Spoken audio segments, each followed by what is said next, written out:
Hello everyone, welcome back to विद्यालय।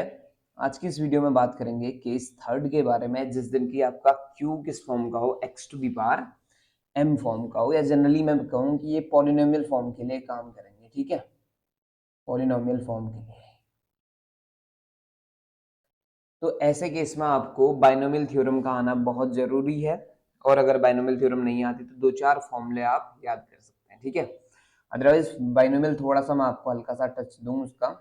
ए plus b की whole power अगर एन होती थी तो ये हो जाता था a to the power n plus n a to the power n minus one into b plus n n minus one upon two factorial into a to the power n minus two into b square plus up to and so on. इस तरह की situation को हम कहते हैं binomial theorem. ठीक है, अब यहाँ पे आपको क्या क्या जरूरी है उसके लिए। ठीक, अगर मान लो आप याद कर पा रहे हैं कुछ फॉर्मूले, तो उनमें से आपके काम की चीजें क्या क्या हैं। One minus x to the power minus one, तो अब आप देख पाएंगे कि ए की जगह वन रखना है, बी की जगह माइनस एक्स रखना है, और एन की जगह माइनस वन रखना है।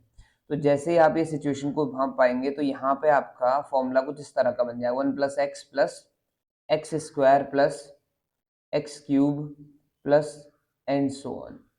और दूसरा फॉर्मूला है कि वन प्लस एक्स की होल पावर माइनस वन, तो यहाँ पे अल्टरनेट प्लस और माइनस आ जाएगा, पहला प्लस तो दूसरा माइनस, दूसरा टर्म माइनस में आएगी, तीसरा टर्म फिर प्लस में आएगा, चौथा टर्म फिर माइनस में आएगा, एंड सो ऑन।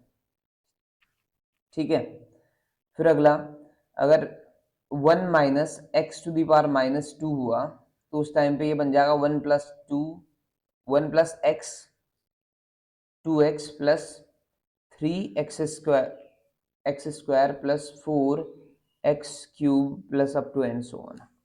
ठीक है, और अगर यहीं पे one plus x to the power minus two हो गया तो यहाँ पे फिर से अल्टरनेट वाला टर्म आना शुरू हो जाएगा। ठीक है, तो ये बेसिक फॉर्मूले हैं, बेसिकली ये बाइनोमियल थ्योरम ही है। अगर आपको डायरेक्टली बाइनोमियल थ्योरम आती है, यानी कि इस तरह की थ्योरम आपको आती है जो बात करेंगे अभी आगे, वैसे पहले पढ़ाया हुआ है सारी की सारी चीजें, तो पुरानी वीडियो चेक कर सकते हैं आप। ठीक, अदरवाइज आपको ये चार चीजें आनी ही आनी है अगर आपने केस थर्ड के साथ डील करना है तो। क्लियर? अभी क्यों जरूरी है वो बात करूंगा थोड़ी देर बाद। पहले आते हैं क्वेश्चन में कि अगर आपका किसी दिन q is equal to x to the power m हुई तो how to find P I, यानी कैसे किस तरह से हम पर्टिकुलर इंटीग्रल को फाइंड करेंगे। ठीक है, चलिए क्वेश्चन को स्टार्ट करते हैं। Solve D square minus four y is equal to x square. ठीक है, तो यहाँ से सी एफ निकाल रहा हूँ, डायरेक्टली निकाल रहा हूँ सी एफ में। आई थिंक अब किसी को प्रॉब्लम नहीं है, अगर प्रॉब्लम है तो प्लीज इन्फॉर्म करिएगा, फिर उसके बाद बात करेंगे कि किस तरह से इसे दोबारा से समझाया जाएगा, और कुछ नहीं है। ठीक, अब दूसरा कि अब इसमें पी आई ढूंढना है डायरेक्टली, तो पी आई ढूंढने के लिए हमें क्या करना है वो देखिएगा। P I is equal to one upon F D into Q, ये तो फॉर्म है ही है, तो वन अपॉन एफ डी का मतलब हो गया डी स्क्वायर माइनस फोर, और यहाँ आपका आ जाएगा क्यू की जगह एक्स स्क्वायर। करेक्ट?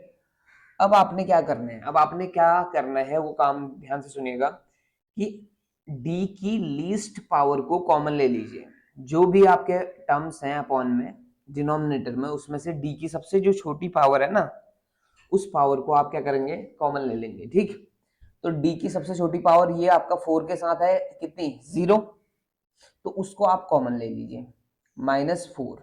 मैंने माइनस फोर कॉमन ले लिया तो अंदर क्या बचा, माइनस फोर की जगह वन बच गया, और डी वाले टर्म में आ जाएगा डी स्क्वायर बाई फोर, और ऊपर आ गया एक्स स्क्वायर। करेक्ट?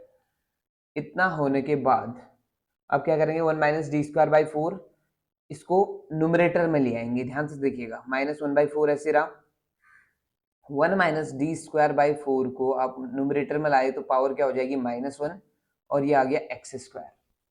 अब आपने क्या दिमाग लगाना है, देखिए ये है वन माइनस एक्स, ये जो अंदर टर्म दिख रहा है आपको ये एक्स की तरह है ना, और इसकी जो डी है, डी का मतलब होता है डिफरेंशिएशन, तो आपने इसको तब तक एक्सपेंड करना है जब तक कि इसको डिफरेंशिएट किया जा सकता है। जहां से डिफरेंशिएट होना जीरो हो जाएगा उसके बाद इसको एक्सपेंड करने की जरूरत नहीं है। जैसे मैं इसको एक्सपेंड करूं तो ये बनेगा माइनस वन बाई फोर, और 1 माइनस एक्स की होल पावर -1 वाला फॉर्मूला लग जाएगा, तो 1 प्लस एक्स यानी D square by 4 plus D square by 4 का whole square plus and so on.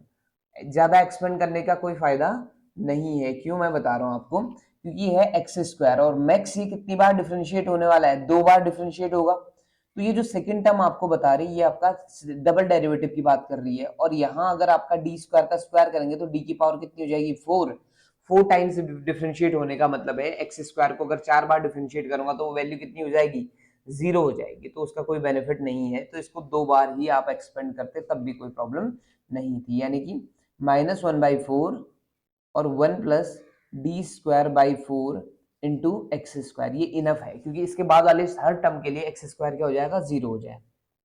ठीक है, -1/4 ऐसे रहा, मल्टीप्लाई करो एक्स स्क्वायर अंदर तो 1 के साथ मल्टीप्लाई होगा तो ये तो नॉर्मली आएगा, बट डी स्क्वायर का मतलब है 2 बार डिफरेंशिएशन किसका, एक्स स्क्वायर का। एक्स स्क्वायर का पहला डिफरेंशिएशन होगा 2x, सेकंड डेरिवेटिव हो जाएगा 2, तो ये बन जाएगा 2 अपॉन कितना 4, तो -1/4 एक्स स्क्वायर प्लस 1/2, ये इसका फाइनल आंसर हो जाएगा पीआई के तौर पे। ठीक है, तो इस तरह से आपने काम करने हैं पीआई फाइंड करने के लिए। वो आपका कब, जब फॉर्म हो x to the power m type की फॉर्म होगी, तो आपने ऐसे काम करना है। ठीक, और यहाँ आपने एक्सपेंड कब तक करने वाला दिमाग कैसे लगाएंगे, इस टर्म को देखने के बाद। ये टर्म अगर आपका 4 बार होती तो मैं यहाँ d4 तक जाता, x की पावर 4 होता मान लो, तो ये d4 तक चले जाते हम। ठीक है, तो आपको ये समझना होगा कि कितनी पावर आपके पास है, यानी कि कितने डिफरेंशिएशन जो है आपका फंक्शन कितने डेरिवेटिव के बाद 0 हो जाएगा, तो वहीं तक आपने जाना है।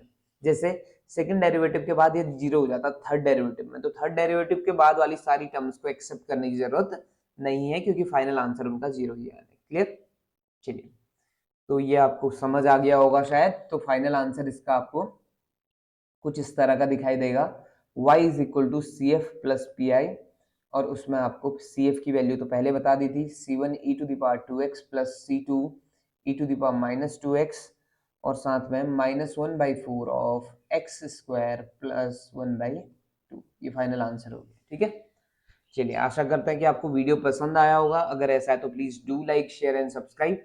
अब आपसे मिलेंगे नेक्स्ट वीडियो में। Thank you so much for watching.